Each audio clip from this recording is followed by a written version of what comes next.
Good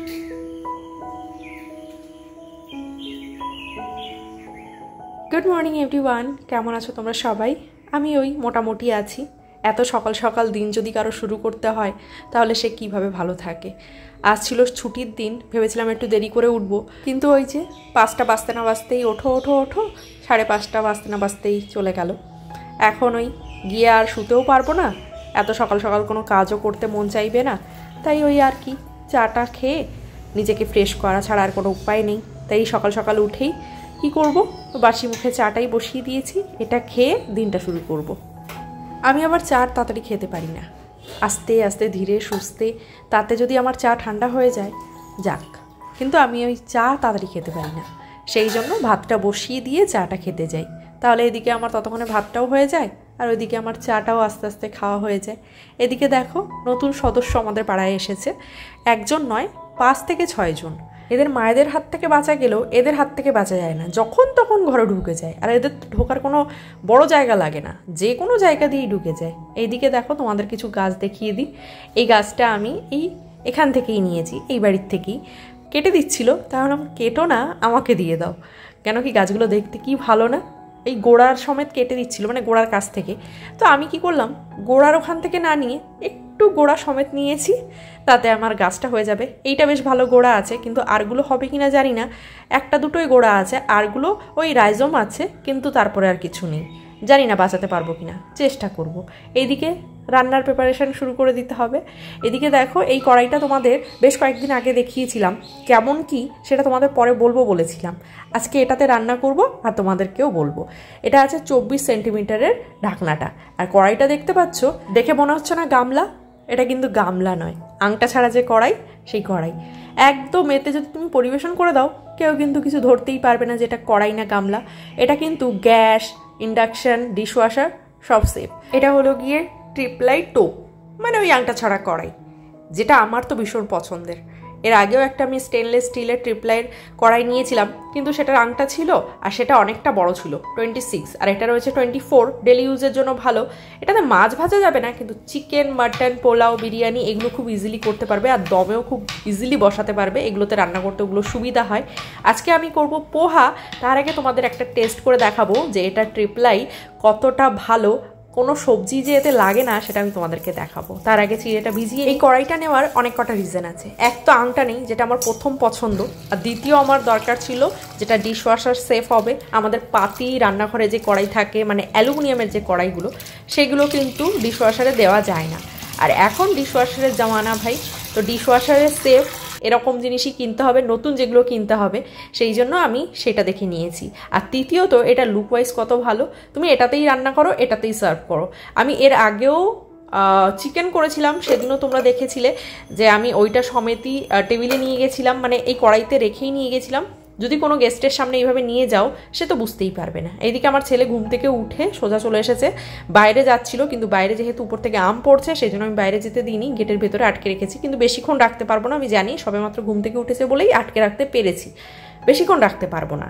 এইদিকে আম পাড়ছে সেটাই দেখছি, আর আমি এইদিকে চলে আসলাম। আমাদের তেল শেষ হয়ে গেছে, বাড়ি থেকে তেল কবে আসবে জানি না, কিন্তু তার আগে তো না খেয়ে থাকতে পারবো না, সেই জন্য একটা কালকে কিনে আনা হয়েছে, তো সেইটাই এখন ফিল করে নেব। আর বাড়ির তেল খেয়ে খেয়ে এমন হয়েছে, কেনা তেল মানে এখন আর আমাদের ভালো লাগে না, এর তরকারিও ভালো লাগে না, বাড়ির তেল খেয়ে খেয়ে এমন অভ্যাস হয়েছে। তো এইটা চলুক, ততদিনে চলে আসবে তেল, হয়তো আজকালকের মধ্যেই চলে আসতে পারে। আজকে যেহেতু বাড়ি গেছে তো বাড়ির থেকেও আনতে পারে, কেন কি তেল ভাঙানো হয়ে গেছে, কিন্তু বাইকে গেছে যেহেতু আনার সমস্যা। এবার দেখা যাক, ছোটো কোটোতেও আনতে পারে, ঢপ ধরে হয়তো আনতে পারবে না। পোহা করতে কিন্তু তেমন কিছু লাগে না, পেঁয়াজ, রসুন, সর্ষে আর কারি পাতা, এই 4টে জিনিস হলেই হয়ে যায়, আর তাতে যদি ডিম দেওয়া যায় তাহলে তো আরও ভালো, আর বাদাম থাকলে তো আর কোনো কথাই নেই। কিন্তু আমি পোহা করলে বাদাম দিতে পারি না, আলাদা করে আমাকে দিতে হয়, কারণ আমার ছেলে বাদাম খায় না, খেলে কিছু হয় না, কিন্তু ওর পছন্দ না, সেই জন্য দেওয়া হয় না। আচ্ছা, এবার কিছু মানুষ কমেন্ট করবে যে তুমি কেন গেলে না বাড়ি, মানে শ্বশুর বাড়িতে কেন গেলে না। দেখো, প্রত্যেক সপ্তাহে তো যাওয়া সম্ভব নয়, একদম বাড়ির কাছে নয়, 40টা মিনিট সময় লাগে, একভাবে বাইক চলে তাই। আর যদি এমনি গাড়িতে যাওয়া হয় তাহলে তো বুঝতেই পারছো কতক্ষণ সময় লাগবে। ছেলেকে নিয়ে প্রত্যেক দিন এতটা ট্রাভেল করা মানে প্রত্যেক সপ্তাহে সম্ভব নয়। আর আজকে গেলে কালকেই আমাকে ফিরতে হবে, বা আজকে বিকেলে ফিরতে হবে, তো এত জার্নি করে আমি তো পারবো, কিন্তু আমার ছেলে পারবে না।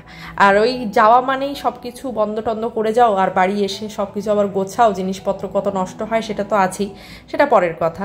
এইদিকে দেখো আম পাড়ছে। আমি যে ওই যে বলেছিলাম ঘরে আটকে রাখবো, সেটা তো আটকে রাখতে পারিনি, বাইরে চলে গেছে।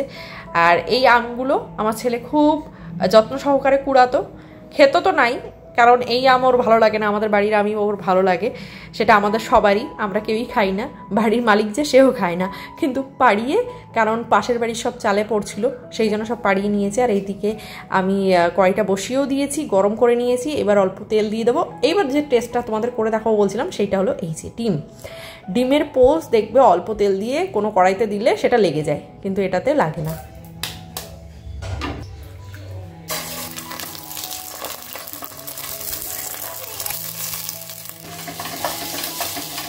আজ যেহেতু তোমাদের দাদাভাই বাড়ি নেই, তার মানে রান্নার ঝামেলাটাও নেই, আমার আর আমার ছেলের কোনো ঝামেলা নেই খাওয়ার।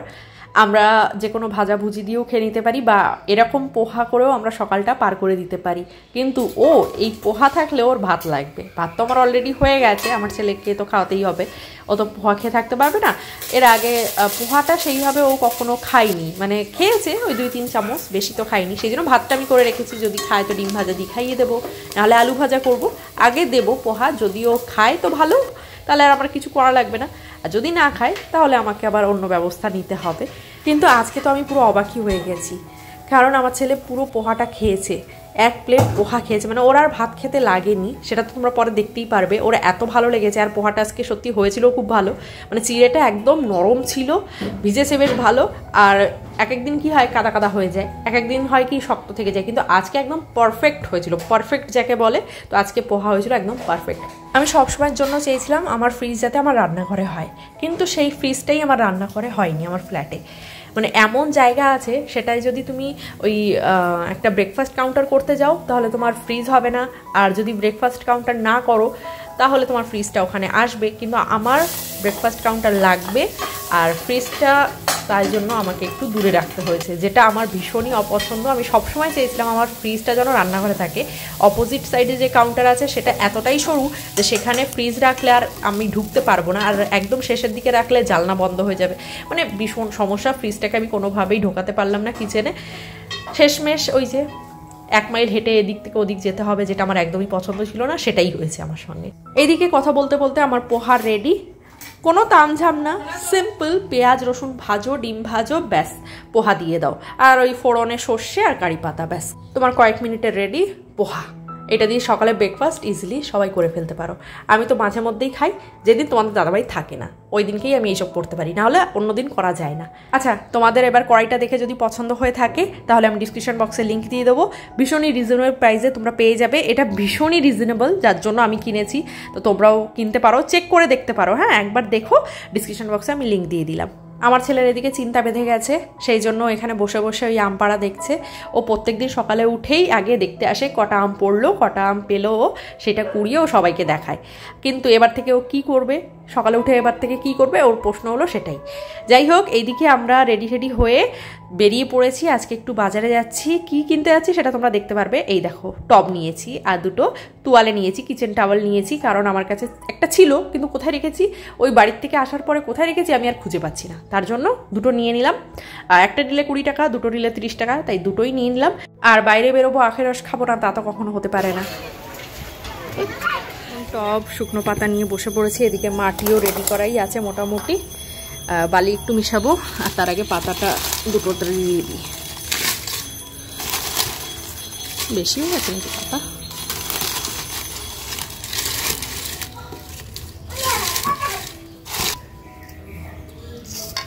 সর দেখি সর, সবকিছু যেহেতু রেডি করা ছিল সেই জন্য বেশিক্ষণ সময় লাগেনি, ঝটঝট করে বসিয়ে দিয়েছি। এদিকে স্নান করেও চলে এসেছি, জলগুলোও সব বেরিয়ে গেছে, কিন্তু আজকে আর ভেতরে নেবো না, বাইরেই থাক, হয়তো রাতের দিকে নিতে পারি, কারণ এখন তো বৃষ্টি হচ্ছে। আর এইদিকে দেখো, পাশের বাড়ির থেকে প্রসাদ দিয়ে গেছে, আজকে যেহেতু দ্বাদশী সেই জন্য লাঞ্চের জন্য তো আমি কিছু রেডি করিই নি, তো আমার বেশ ভালোই হলো, আমরা দুজন এখন এটা দিয়ে লাঞ্চ সেরে নেবো। চলো আজকের মতন এটুকুই থাক, দেখা হচ্ছে নেক্সট কোনো ভিডিওতে।